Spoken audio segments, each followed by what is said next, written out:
Good evening. My name is Chaz. I'm one of the psychologists over at Counseling Services, and I'm here with...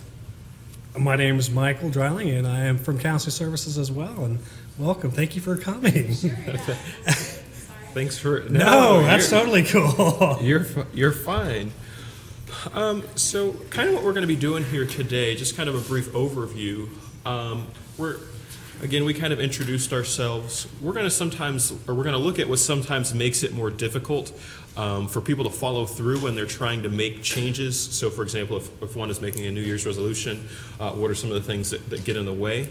We're going to spend a little bit of time looking at motivation, what it is, why it's important.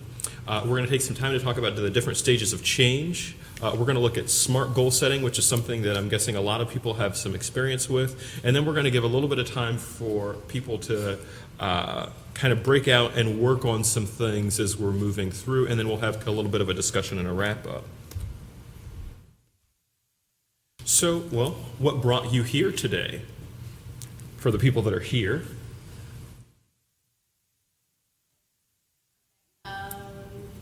Obviously, New Year's resolutions was something that just recently happened. But I'm just in general interested in the process of change. So, Nice. yeah. Nice.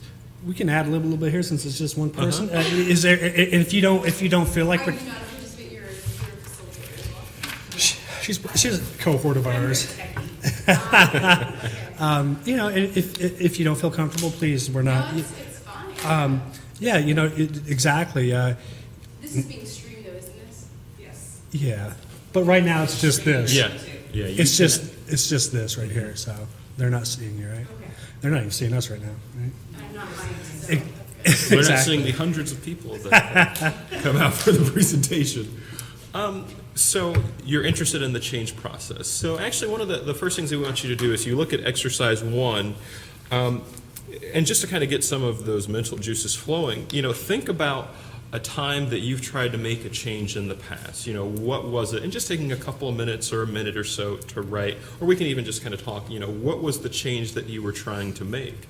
What was your reason or your reasons for trying to change? That kind of gets to the motivation. How were you trying to make this happen? Like, what were the things that you were doing? And then kind of asking, were you successful or not? And if so, what was it that helped? And if you weren't quite as successful as you would have liked, what was something that got in the way? The person that's zooming in, you can also take some time to write. And if you want a copy of our presentation, just shoot us an email later and we can get that to you. The actual workbook that we have with us.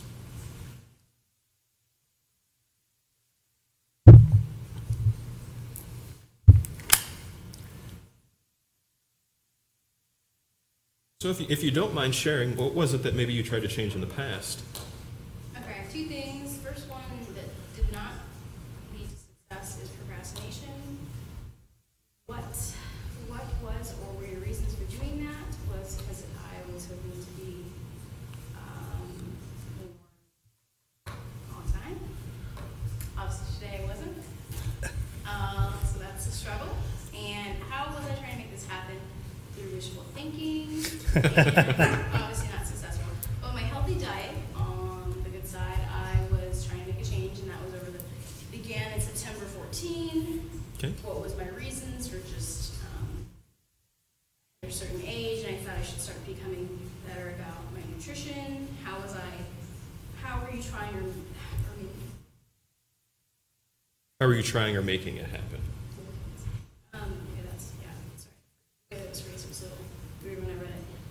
I did that through a couple different ways. I worked with a personal trainer who gave me nutrition guidance, and she actually met with me regularly, so there was accountability along with new kind of trends. For example, Pinterest has lots of ways you can get crafty and go, because that was my issue. Obviously, time management was the issue, which diet. So I was able to manage time better, and I was successful. What helped? I kind of got that. No, that's excellent, and that's going to hit on a lot of the things that we're talking about as far as the change process, and maybe kind of keeping in mind the issue with regards to procrastination. And you're only like a minute and a half late, and but I think kind of keeping that in mind as we move forward, I think is going to be really important, because we're going to start talking about some different things, different strategies that people have found to be really effective in being able to overcome some of those potential challenges. And this is a series, right? Isn't this a series? Mm-hmm. Okay. So this relates to other making lasting changes. Okay. Sorry. Yeah, no, you're cool. Expecting to have 5, 10, 20 people, whatever's here, or that there's one person here. You think about a lot of the changes you've thought about making in your life, whether it was last semester, this semester, or even in the past couple of years, some changes you've wanted to make. You mentioned 2 awesome ones that are very common. Health-wise, which you see up there, physical health, whether that's, I want to work out more, I want to eat healthier, maybe I want to drink less, maybe I want to smoke less, or whatever. A big one. And then you mentioned procrastination, another huge one, whether that's time management, kind of organization, as you see, those type of things are up there. Obviously, academics, a huge one, especially this time of year. What are you, about the 3rd week of classes right now? And it's like, all right, I got the 2.6 last semester, but this semester I'm getting the 4.0. I'm going to do it. It's going to happen. Watch out, everyone. Sounds good right now, 3rd week. Let's see what happens. Reducing stress is a huge one, whether you're 18 or 58. People are always, especially this time of year, what can I do to make myself less stressed out? And if you look at some of these, they start kind of intertwining in a way. If you're able to increase your physical health, you might reduce your stress and so on and so forth. Improving organization, we talked about. Being more social. For some people, that is a huge one. Not all of us are born social butterflies. Some people, it might be your 2nd, 3rd semester here, 2nd or 3rd year here at Kansas State, and maybe you're realizing, I don't really have a clique of friends, or maybe I do have 2 or 3 friends, but that's it. I don't know a lot of other people. I'm a business major, and I don't even belong to any business clubs, that type of thing, Finding a job. I know that one sounds kind of like a hard one. Kind of sounds kind of stressful, but sooner or later, you might want to get a job. I don't know. Could help out a little bit, maybe a few extra bucks in the pocket. For some of those, you might just want to become a better friend this semester. Maybe you want to become a better significant other. Not something too crazy to think about. Sleep patterns, huge.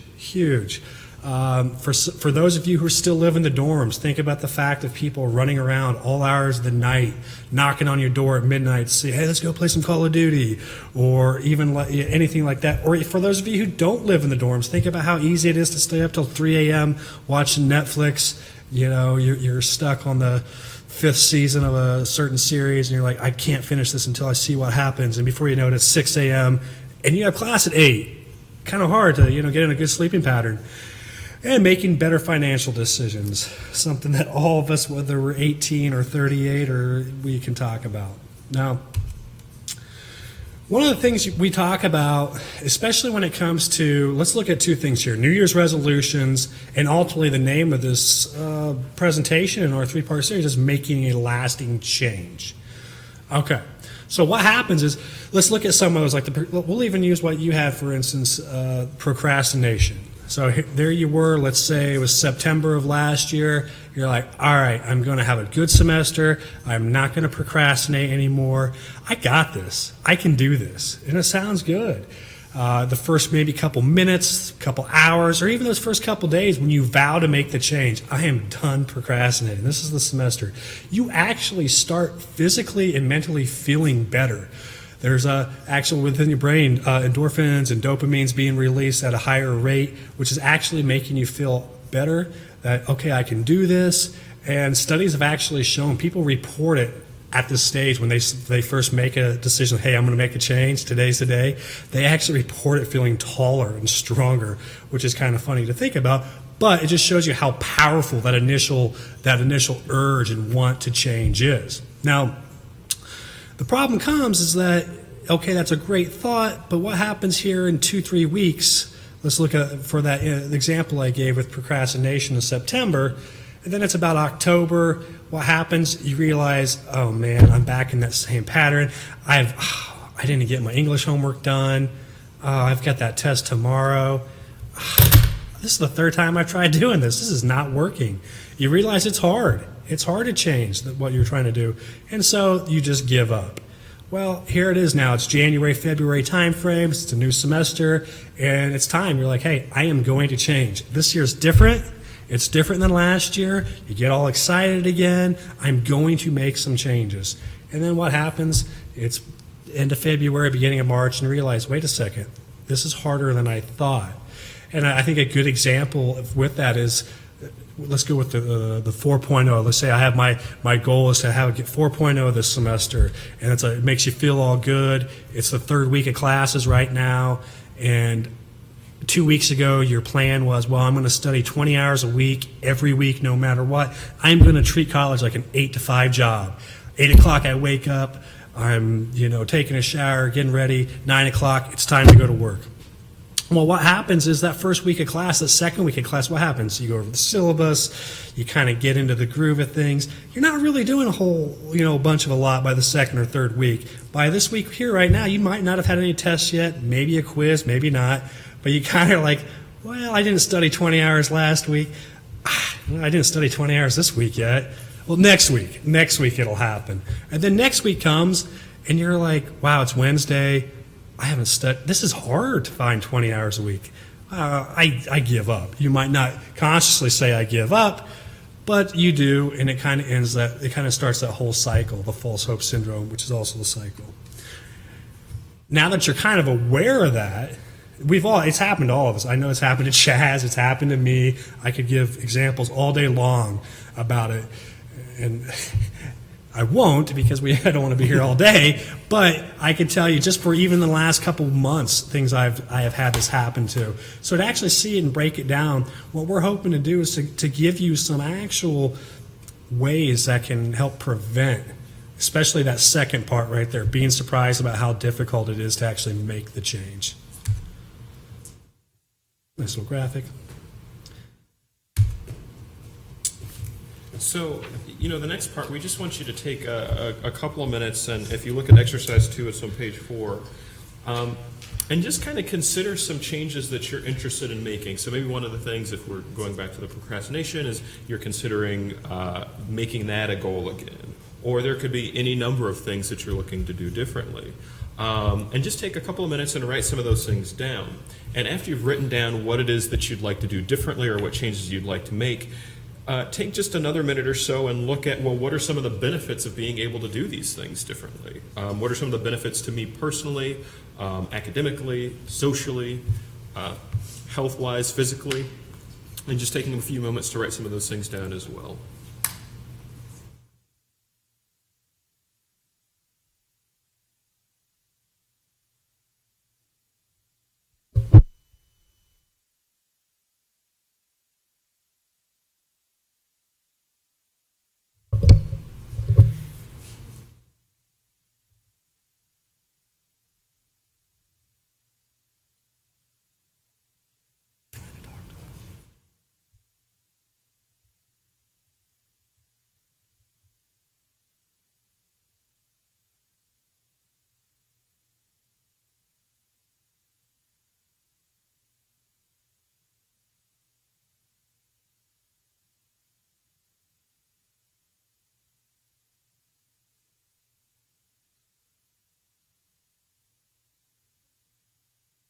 So now that you've had a minute, is there anything that you listed or as something that you'd like to do differently, or any changes that you'd like to make over a certain period of time?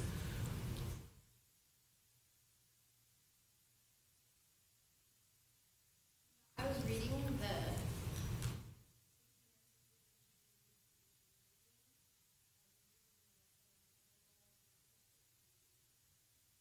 Okay. So yeah, I guess that's kind of like goes hand in hand. So what other goals would you have for yourself? other goals. Okay. I thought you meant what I'd be doing different in regards to my first goals. Oh no, I'm sorry. I would like to do different things, like some more small scale things as far as procrastination, something more specific. So, for example, I said preventing my laundry from gathering in huge piles. That relates to procrastination, but what that is specifically. Totally with you on that. Because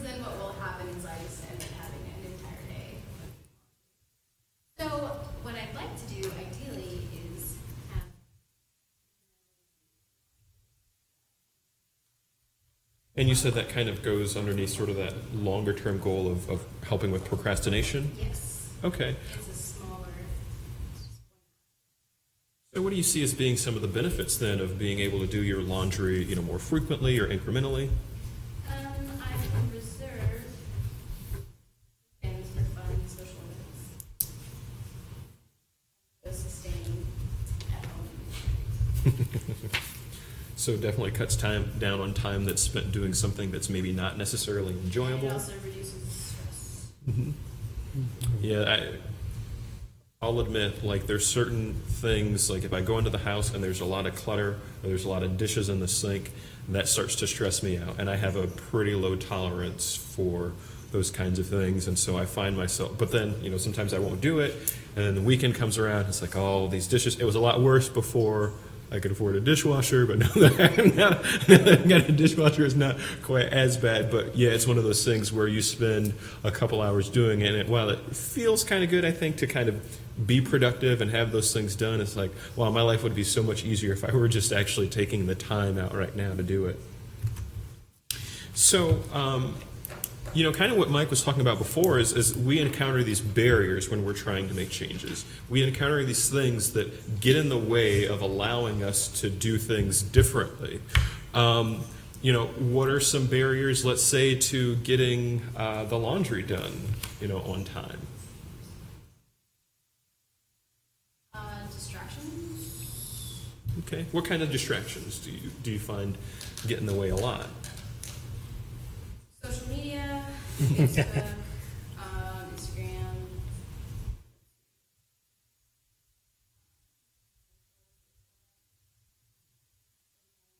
I would rather complain about doing something, and I'll spend more time complaining about it than I actually would be if I was just doing it. So myself, and distract Yeah, I mean, when we look at barriers, a lot of them, many of them are things that we kind of create for ourselves. And if it's a barrier that we can create, it's something that we can overcome. If we're looking at just some of the common ones that we have listed here, and there could be many, many barriers, Again, these are more barriers that are within our control, I would say. So there isn't enough time in the day is something that we often say to ourselves. And, if you're, a college student, say you're working a job in addition to being a student, you have homework, maybe pets that you're dealing with. And so if one of the changes that you're trying to make is being more physically active, yeah, it's going to be a little bit tougher to find that time, like during the day, to make that happen. Sometimes we can get distracted, like you said, by social media. I'm kind of kind of old school, so I still use like Facebook or whatever. But I can, I've been on Facebook before for like an hour and a half, just like looking at different like news feeds and reading different articles, and like I just wasted a lot of time. YouTube is another really bad one because I'll find like some really funny video of like people failing, and then I'm like, oh, let me just keep watching these other videos that are connected to that. Or I really like to watch people get scared, so I'll spend too much time doing that. And it's like, 2 hours later, it's like midnight, and I'm like, I told myself I was going to be in bed by 10 o'clock. Sometimes we can try doing too much too early, setting unrealistic goals. So I can give a very real example from my own life where this happened. So when I was in college, I saw, back then they didn't have like websites to like post things that were coming up. They would send out these mass emails to everyone. I guess they still kind of do it, but it was kind of like, oh, martial arts club. And I was like, oh, martial arts club, that sounds awesome, so I'm going to go do that. So I get there, and the first activity that we do is a 2-mile warm-up run. And I'm like, okay, that doesn't really sound like a warm-up. That sounds like I would be good after that. So I made it to the 2 miles. It took me close to half an hour or whatever, but I made it. So then they said, okay, now we're going to do 15 to 20 minutes of running up and down the stairs in the stadium. I said, okay, so run the stairs, not all of them, but I did some. And then it's like, okay, now we're going to do a total of 50 push-ups and 50 sit-ups, do 5 and 5. I was like, okay, I'm doing that. I'm like, now I'm starting to, I was feeling it after the 2-mile run, but then I'm really feeling it after that. Then we have to do squats, then we have to do grappling. So, finally when this was all done, we do this stretch, and I walked to my friend's dorm. I remember this very well. We were going to watch a movie. We were going to watch Bring It On. And I remember I laid down on his carpet, and I couldn't move. Like I was telling my body to do things, and my body just wasn't doing anything. So I said, I think I'm going to stay here tonight. Please just put a blanket over me, put a pillow under my head, and you can start the movie. I'll try and watch, but I'm probably going to fall asleep. So then after that, I never went back to the martial arts club. And that's something that often has when we try and take on a little bit too much when we're setting our goals. So for example, someone that's deciding to study, okay, I'm going to study 6 hours a day, 6 days a week. That's not really realistic if they've barely been able to study more than half an hour at one point in time. Sometimes people can be afraid of trying something new or different. So if we're taking an example like eating more nutritiously, which sounds like it worked out really well for you, but sometimes people are kind of afraid because that, eating more nutritious foods might mean that you have to step outside a little bit of your comfort zone of what you're really used to eating. Or there's kind of this fear if you say you want to be more social and you haven't really been all that good at being social before.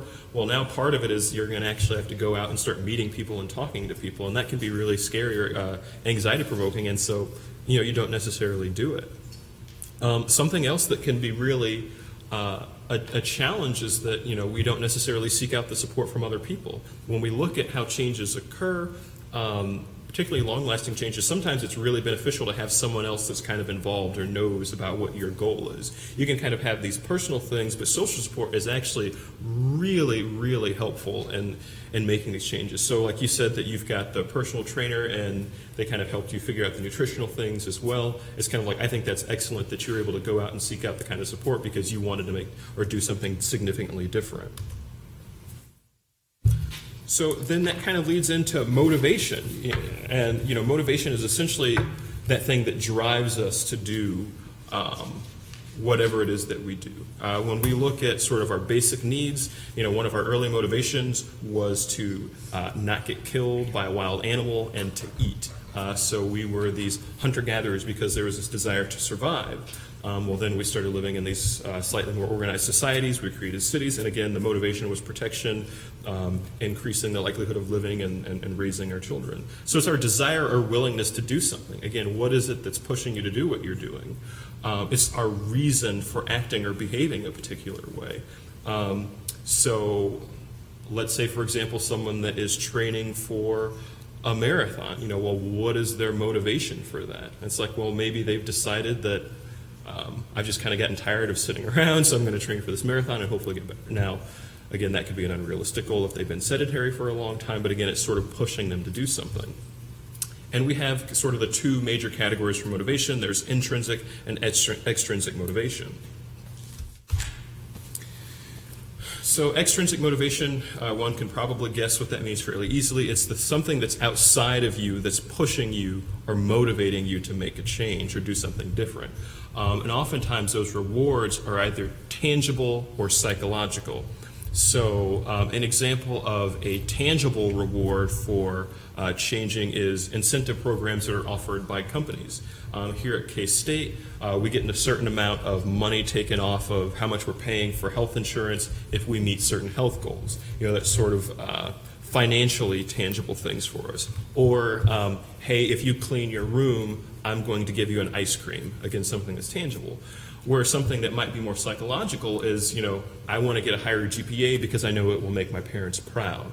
Or, boy, I really want to lose a lot of weight so I'll look good in these Zubaz pants. What are Zubaz pants? Oh, Zubaz pants, they were from the 80s. Are you familiar with Zubaz? Or do you know what they are? I think I know what go ahead. Okay, but they're kind of these like baggy pants that usually it was men between the ages of 28 and 65 that would wear them, and they would have like team colors and designs. I think they're actually starting to come back a little bit.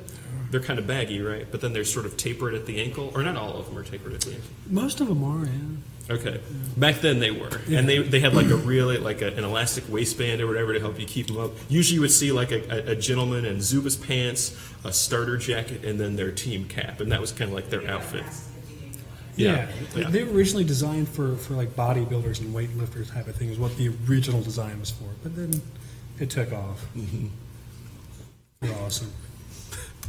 So what are some of the benefits of extrinsic motivation? Well, you're actually getting something by doing something.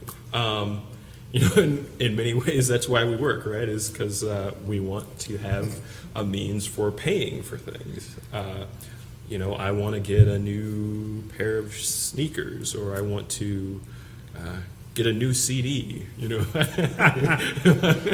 I guess they do like iTunes and stuff now.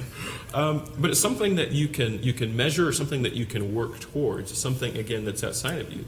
Now, one of the cons of extrinsic motivation is that it tends to be relatively short-lived, the positive effects that one gets for it. So a good example might be someone that says, okay, I'm going to work out really hard so I look good in my Speedo when I go on spring break. It's like, okay, so you've worked really hard, you're looking really good in your Speedo, you're running down the beach, it's like, yeah, this is really exciting. And then like once spring break is over, it's like, well, I don't really have as much motivation any longer to be able to look good in that Speedo, so I'm just not going to do it anymore. So it's something that, again, those effects are relatively short-lived, like once you've actually reached your goal. And then sometimes what happens is you can actually take something that's internally rewarding, and it's no longer rewarding when you tie external factors to it. So an example of this is, let's say we have a person that likes to knit hats for their friends because, hey, it's fun to knit, I like the way it feels, it's kind of like something that I'm in control of. And then someone starts noticing, your friend's knit hat, and they say, wow, that's a really cool hat, where did you get that? It's like, oh, well, I made it. It's like, wow, well, if you make me one, I'll give you $30 for it.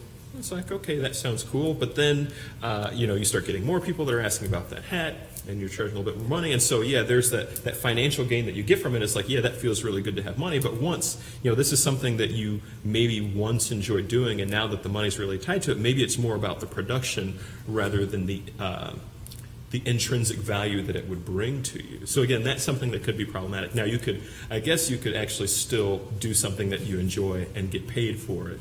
That's what I hope when we do a lot of our jobs. But again, you can see how it maybe lessens the satisfaction that one might get. That's a nice little segue to intrinsic motivation. Now, obviously, if we're talking about extrinsic now, on to intrinsic, we can kind of guess, all of us in here right now, what that might be, right? Back there? Yeah, you got it. I see it. For instance, there's no one back there. Right? Yeah. For instance, the example, and it's a great example to look at, it's the beginning of the semester, especially when we talk about New Year's resolutions. And ultimately, remember, the title of this is making lasting changes. We're not saying extrinsic motivation is not good for is not a bad motivation, nothing like that at all. We need extrinsic motivation. It helps us do a lot of things in the world. But when it comes to making a lasting change, Chaz gave a great example there before, and I'll give the same one again. If your goal right now is to go to the rec 5 times a week, but the reason you want to go is because spring break's coming up and you want to be ripped and buff. Okay, great, that's fine. If that's driving you to go to the gym 5 days a week, awesome. But what happens when 4 weeks into it you realize, wait, I don't look like a professional bodybuilder yet? Oh man, well, you know what? I'm still going to have fun at spring break, so you quit going. Or maybe you go on spring break and then you come back and you just don't have that motivation anymore. Whereas if you go, I want to go to the rec 5 times a week because I want to. I'm at that point in my life. I think you mentioned it earlier. You're kind of at that point in your life where you're like, hey, I kind of want to live a little healthier. I want to do a couple things a little better. That's more the intrinsic motivation. I like to go to the rec 5 days a week because I like how it makes me feel. I like that kind of that, runner's high I get when I get off the treadmill. I like the fact of feeling the blood flow in my arms as I'm moving weights up and down. I like being able to see people in there. All these type of things that actually drive you to keep on doing this, whether it's talking about going to the gym. That internal reward. Not always the easiest thing to find every day, Pros and cons of everything, obviously. The pros, like we said, you're doing something that you find satisfying, stimulating, or comforting. Some of the cons, like I said, it can be really hard to find the internal reward, and sometimes it can be overtaken by the externally rewarding factors. But with that being said, the changes will be likely more long-lasting and effective. If you think about it with that example again of I'd like to go to the rec 5 times a week because I really want to make a long-lasting change health-wise and everything. If you're doing it because you feel better and it's something you really want to do, more likely you're going to see that long lasting. Now, before we go into the stages of change, if you look there on exercise 4, we talk about finding your motivation. We've kind of covered some of that's red there, but if you want to take a minute to look at, what would be some of your primary motivations for change? And I know you mentioned some of them before, but think about what's really driving you, what's really motivating you for this. And then when you're done writing a few of those down, take a second to consider, are those more externally driven? Are they more internally driven? Maybe a little of both?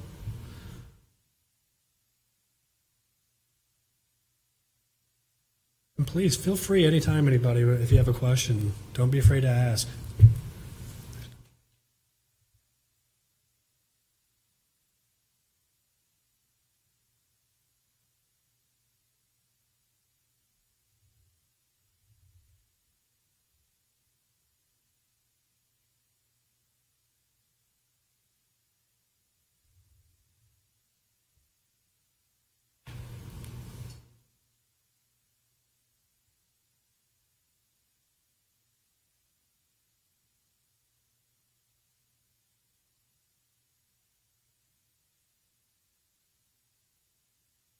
All right, so what did you list as, some of you that are here, what did you list as some of your primary motivations for changing your behavior? For the better nutrition, I wrote reduce risk for health. Like better health in general, reduce risk for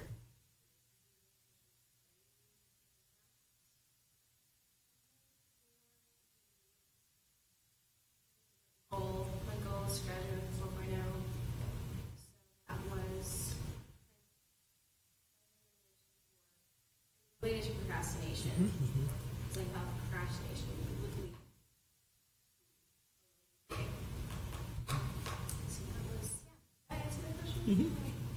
Yeah, so you wanted to get a 4.0, and what was important about getting a 4.0, or what is important about getting a 4.0 for you? Oh, I wanted to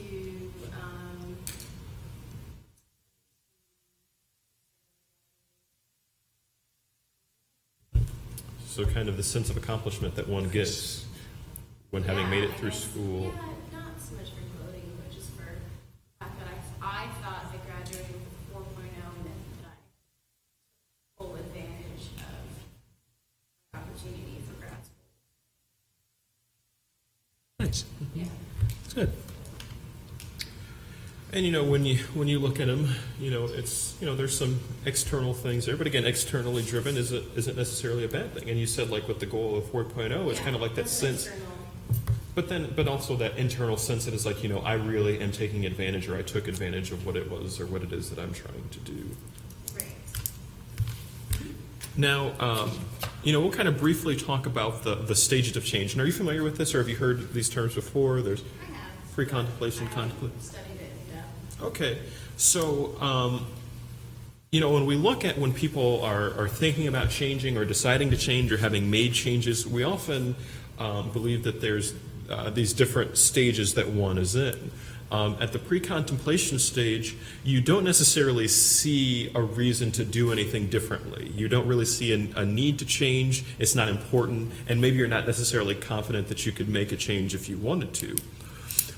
With contemplation, you're starting to, maybe something's happened and you're starting to consider, okay, maybe it's important for me to do something differently. One that is often encountered is, that I've encountered working with students is they went out drinking on a Friday or Saturday night. They ended up saying or doing some things that they weren't necessarily proud of doing after being out on a Friday or Saturday night. And so, they wake up the next morning, if they're able to remember what happened, or if they've had that blackout, there's that sense of dread about, oh my goodness, what did I do? They're starting to think, okay, maybe I want to rethink a little bit what my drinking behaviors are like, or like what I'm doing on a Friday or Saturday night. So maybe they're not necessarily committed to making a change, but they're starting to get the ball rolling in some ways and think, okay, maybe this is important to me. Preparation is when you actually start taking some different steps towards making changes. So when you were deciding that you wanted to eat more nutritious foods, one of the acts of preparation, it sounds like, is maybe like reaching out to the personal trainer, or let's say in the example of the person that had the issues with drinking, maybe they kind of say to themselves, okay, this weekend, instead of taking my credit card with me when I go out to the bars, I'm only going to take $20. Again, that sort of preparation. Or, instead of going out 3 nights a week, I'm going to look at maybe just going out once a week or twice a week. With action, you're now in the process of actually doing. You're in the process of actually engaging in that particular behavior. So, I'm guessing that you're in the action stage because it's been since September that you've been working on your nutrition goals and you've been following, it sounds like, a plan pretty well. No, it's like off and on with action. Okay, and that's one of the things that happens. Sometimes we're on, sometimes we're off. Sometimes we're doing really well, and those, I'm wondering, how do you feel in those weeks when you're doing really well with regards to your goals? Well, my goal is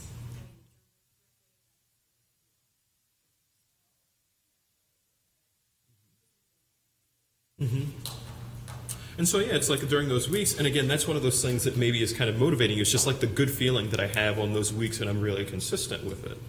And then maintenance is once you've reached the stage where for a period of, usually they say over 6 months, you're sort of still continuing to do whatever it is, the change that you've made. someone said it was 28 days. Where did that come from? Someone told me that a habit can be formed after 28 days. Yeah, that's more myth.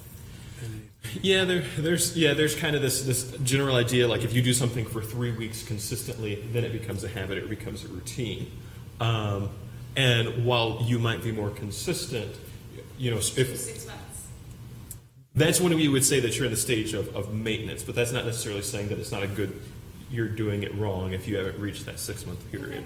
For example, like I actually set a goal for myself. It's kind of a strange thing, but a few weeks ago that I was going to make my bed every morning before I left for work.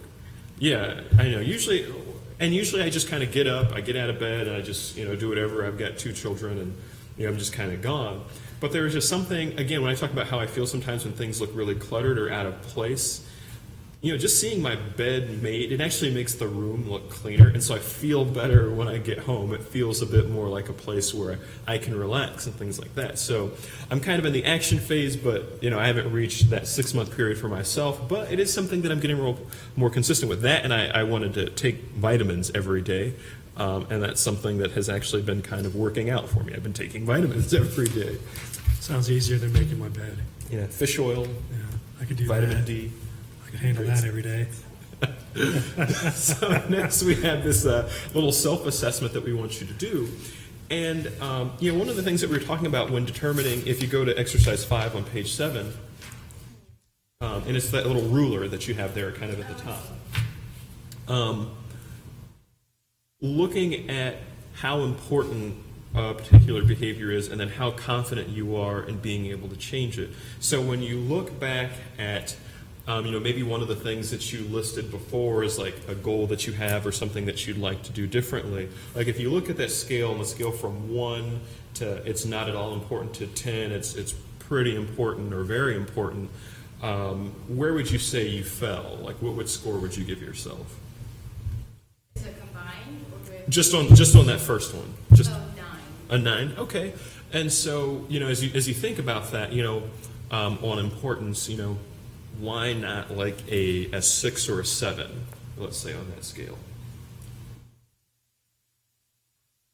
I don't know. I think a 10 is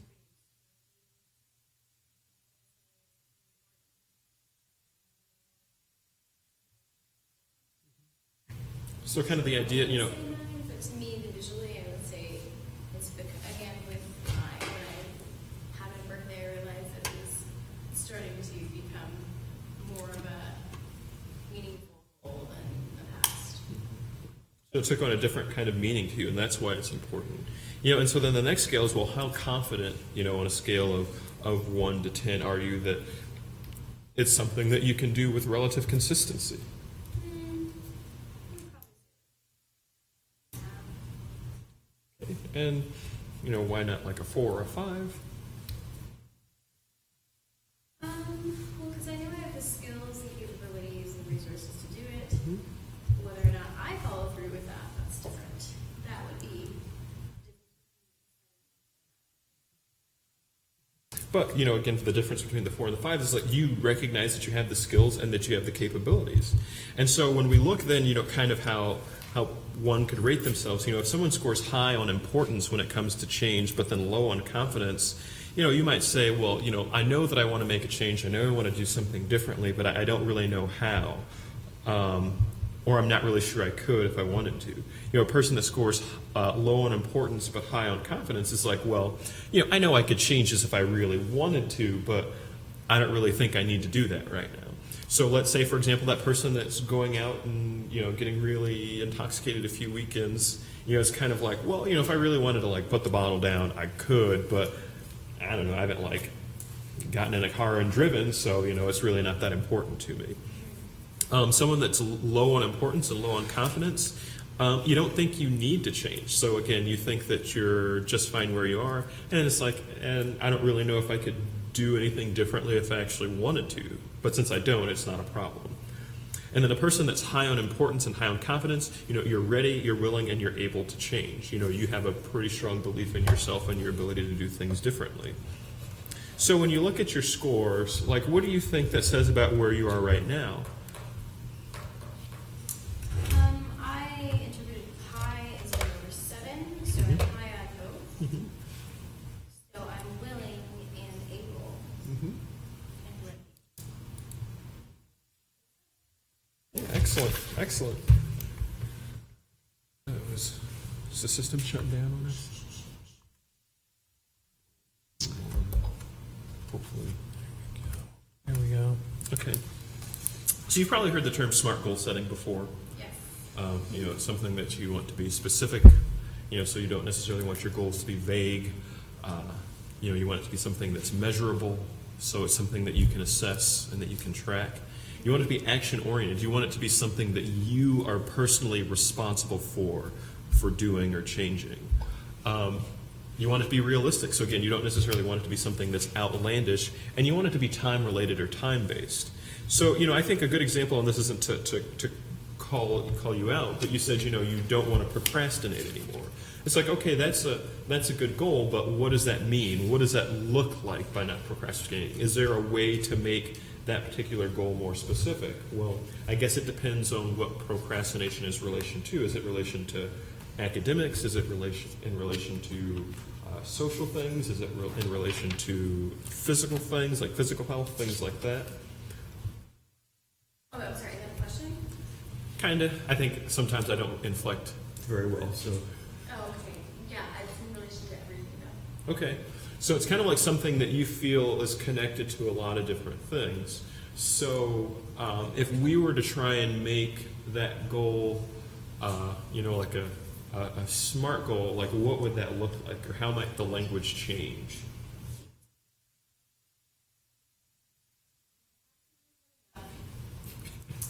So there's my timeline. Okay. I would define procrastination. Well, I'm going to say by the beginning of, it's due April 14th, is it? Is it April 14th or April 1st? Say the end of February. So by the end of February, I will file my taxes, mail, postmark February 28th. Okay. But I think that's kind of unrealistic for me. So I'm probably going to push that back to the end of March Okay. and say February is when I will have my W-2s ready. Or bank statements and things like that. I always use those. Okay. Does that make sense? Yeah. So two. Mm-hmm. So it's kind of like, there's these different approaches that are sort of leading to that longer term goal of getting your taxes in on time. And, so you've got the specific timeline that you have, and it's sort of like, okay, so how do you measure success along the way of getting your taxes in on time? So I think that actually brings up kind of an interesting sort of like looking at process versus outcome goals. And are you familiar with that term or that language? Kind of, not as much as I should be. Okay. So when it comes to outcome goals, it's sort of like we have a thing that we're working towards. So for in this instance, the outcome is getting your taxes in on time. The process goal might be more of the shorter term things that you're talking about. It's like the actual act of what it is that you're doing along the way. The ways in which outcome goals, not saying that they're a bad thing, but the way that in which outcome goals can be challenging is that sometimes there are things that we don't necessarily have control over. So maybe the tax thing is like you have a little more control over that. But let's say a person says, well, I want to get a 4.0 at the end of the semester. You only have so much control over that. You can work hard, but sometimes life circumstances occur. But if we're looking at setting process-oriented goals, the idea is that you're actually working towards something or you're actually doing something. So with the taxes, we can come back to that because I think it's actually a really good one. It's like, well, I'm going to, on Fridays between 5 and 8, I'm going to gather all the tax materials that I need to have together.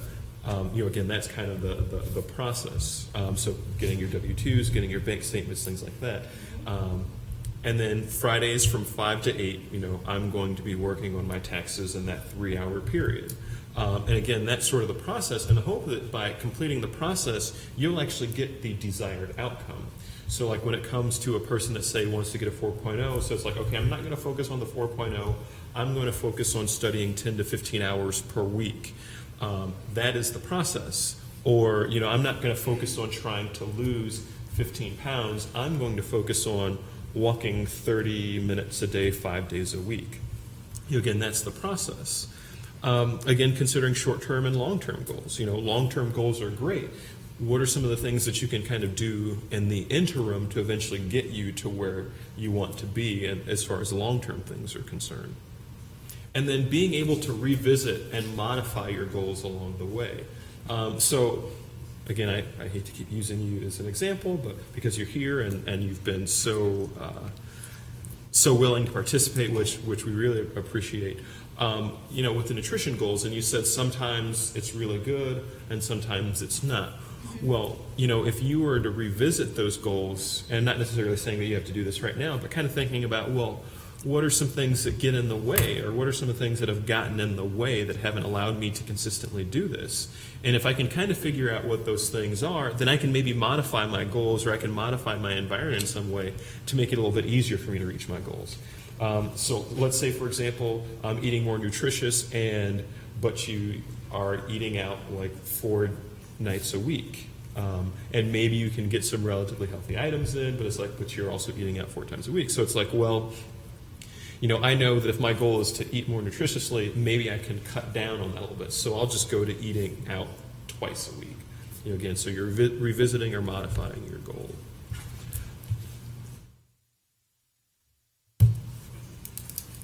All right, so we got our breakout session. So the everyone that's sitting around, and I'll let Mike kind of walk you through this next part, or this next exercise.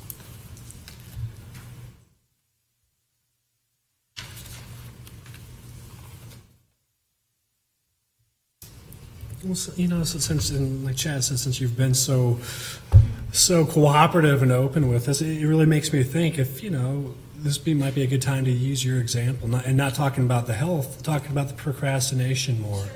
I think since you're here, let's get your money's worth out of coming, right? Does that sound cool?